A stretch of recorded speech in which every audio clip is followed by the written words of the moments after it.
Конечно же, я хочу поблагодарить Анатолия Павловича за то, что он проводил планомерную работу по подготовке будущего руководителя, как очень мудрый директор, который заботится о будущем своего учреждения.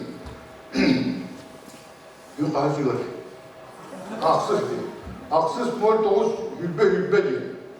Бүгін Саға театры, Саңа сезон аргер, Алтай күрдік үләбәкке, айбаққа, сыйанаға тақсан, оңжабаққа, оларды бұд, коронавирустан, тым жатқанын, сүрінен, қарыстанын. Бүгін Саға директор Петр Макаров коллективіндегер тақсияқта, үлетін сағылықта, Анатолий Павлович, бүкелін үлбекке хүргем, әлбәқ үленен, Салайын сағылан дәрген кәлді. Үлбек екі бұл түрген байдығы асты. Оны де толқынтан көрдіққа үлеттен қамнасынан тұтылықтар болады. Бұл doğu nasıl bu adak? Мен бәбі құлыт құрдық сананар едім. Құлыт құрдық. Ән бұл жонun тұғығар. Bu sığınan tuğugar. Bu jiyen ihinen beyan sahan jonugar. Ulağan tuğalaqi bolargar bağıran turan. Ola da tuğin diye. Bu jiye bağırın tuğarı. Bu jiye tığınna boların tuğarı. Bu jiye sağırın tuğarı. Sağa sütüye ola. Этот флаг, это знамя еще с 30 какого года? 36-го года первые с высшим образованием актеры привезли. И оно передается от поколения к поколению.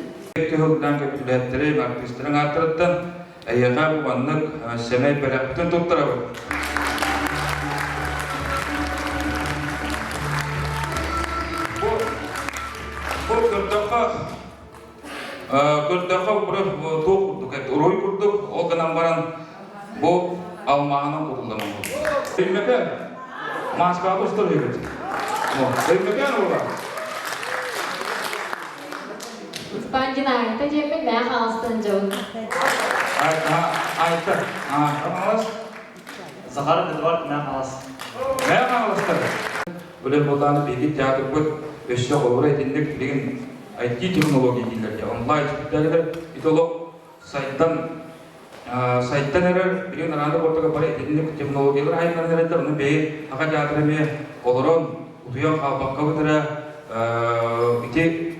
антитехнологияға олық үшкі өлері епітін нада, енді специалистері ұлы епітін нада әпті. Олен бұла бейді Миша отделын олық үрдебет білгаттан әбей әдір әчінна ендігі өйткеу саны үттен ұрлан бұд үлені қамна сағылы бұд.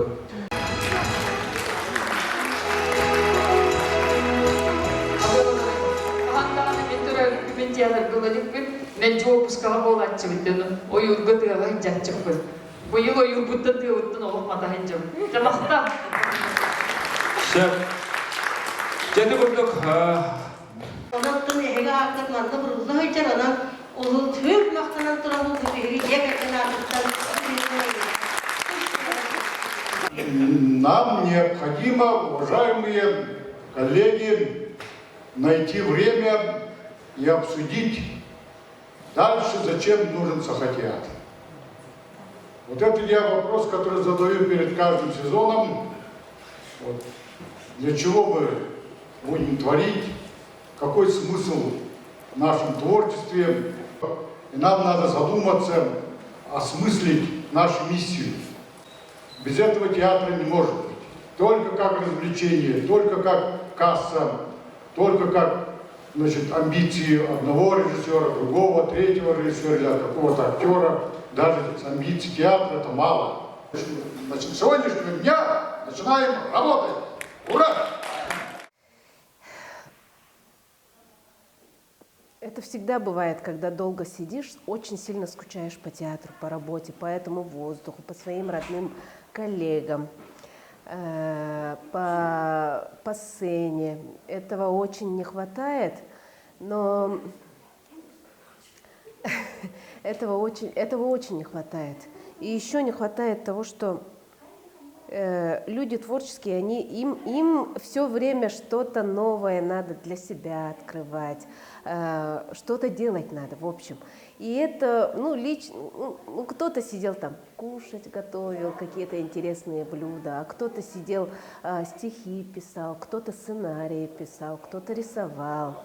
Вот так и пережили это время, и слава Богу, дай-то Бог, чтобы второй волны не было, чтобы все потихоньку прошло. Из-за пандемии все отменили, да? И так, в отпуске мы где-то в середине июня ушли. До этого мы все равно работали, онлайн работали. Сейчас у нас развит интернет, поэтому всякие работы велись. Читали монологи, читали стихи, читали, рассказы рассказывали. Несмотря на пандемию, все равно работали онлайн. Вот не устроив, да, я всегда хотела играть его пьесы, интересные пьесы, да, у него, поэтому как писатель он очень знаменитый, якутский наш писатель. Поэтому очень было интересно работать с коллективом, и режиссером Романом Дорофеем тоже очень интересно было. Предложили роль, должна сыграть же, поэтому и мы придумали образ, глаз наклеила, я вот так наклеила. Сейчас у меня брекеты, поэтому я брекеты закрыла, придумала, как закрыть. Сперва у нас постоянно перед съемкой, перед работой у нас читка идет. И сидим, читаем, придумываем роли. И оттуда вышло. Как-то легко вышло. Вообще, если так взять, то антракт был долг. Для каждого артиста и вообще для творческого человека это очень ненормально, неестественно и как-то непривычно.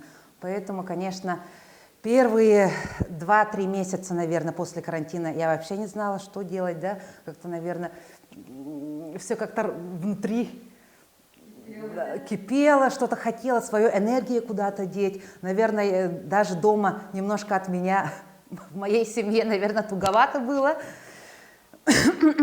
Но как-то все как-то образовалось постепенно. Все равно процесс творчества не останавливался, хоть какими-то силами, и вообще хотелось что-то, другие идеи, да, новые, там перечитать, что-то пересмотреть. И наоборот, даже немножко, с одной стороны, это очень оказалось даже полезно. Открыла для себя что-то совсем новое, переоценила и по-новому стала на какие-то вещи смотреть, углубленно. И, конечно же, вот сегодняшний день, да, 8 сентября, я с таким благоговением, трепетом ждала. Видно, наверное, по мне. Пандемия пришла к нам очень резко, и мы как раз собирались на гастроли тогда, и сказали, что работа прекратилась, гастроль отменяется, а у нас эта традиция уже пошла, каждый год весной идем на гастроли. Как-то уже без гастролей что-то было странно, да, и получилось так, что мы вышли в отпуск очень рано. И за это лето, да, весна, лето и осень, лично я отдохнул очень хорошо. Да, я был на сенокосе, покупался. Вначале я очень долго сидел в квартире в 4 стенах, да, и читал много книги, да, разбирал свои роли, надеялся до конца, до последнего, что скоро это прекратится, но оно все же не прекращалось. Тогда я уже вышел в деревню, как и полагает якутскому народу, вышел на сенокос, искупался, по ягоды ходил. Да.